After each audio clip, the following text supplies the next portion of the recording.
Mula fashion, furniture at maging sa mga sasakyan, talagang world-class ang disenyo ng ating mga kababayan. Anong karakter nga ba nating mga Pilipino ang nagiging susi para magustuhan ng iba't ibang lahi ang ating mga likha?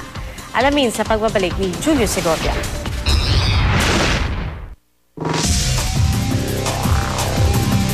Astig ang forma at kakaiba ang kurbada. Ang luxury vehicles na ito nangunguna pagdating sa automobile design. Pero alam nyo bang isang Pilipino ang lead designer ng mga disenyong hinahangaan ng marami? Siya si Winifredo Winnie Camacho. Mula sa pagdidisenyo ng mga muebles sa Pilipinas at mga laruan sa Hong Kong, nagbalik eskwela si Camacho para sa isa pa niyang hilig, ang pagdidisenyo ng mga sasakyan. Malaking risk, no? Kasi nung time na nag-aaral ako ulit sa Switzerland at first and then later sa California, 30 na ako noon eh. So, at that point, it's like, if I don't make it, then, I have to start all over again.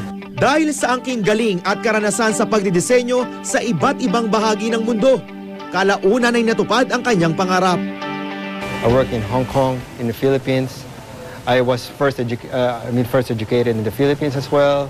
Then I went to Switzerland for education. Then I moved to California. Through all this, I think the accumulation of exposure from different parts of the world is a really big advantage. Hindi lamang sa automobile design patok ang mga Pinoy designers.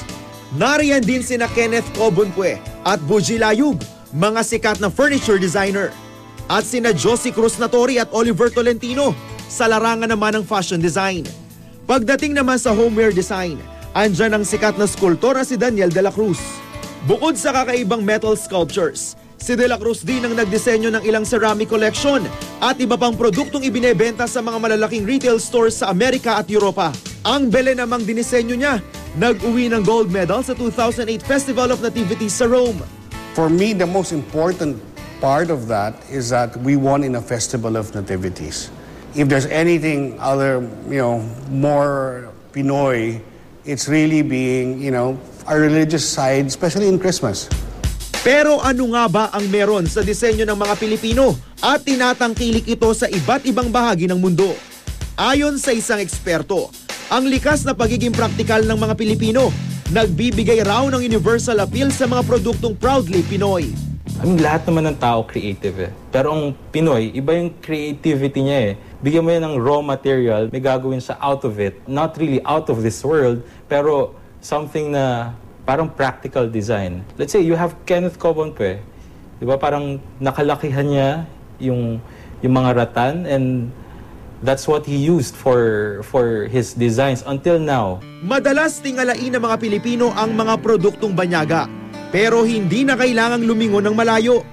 Ang mga disenyo at produkto ng mga kapwa natin Pilipino, may angking ganda na, pang world class talaga. Julio Segovia, GMA News.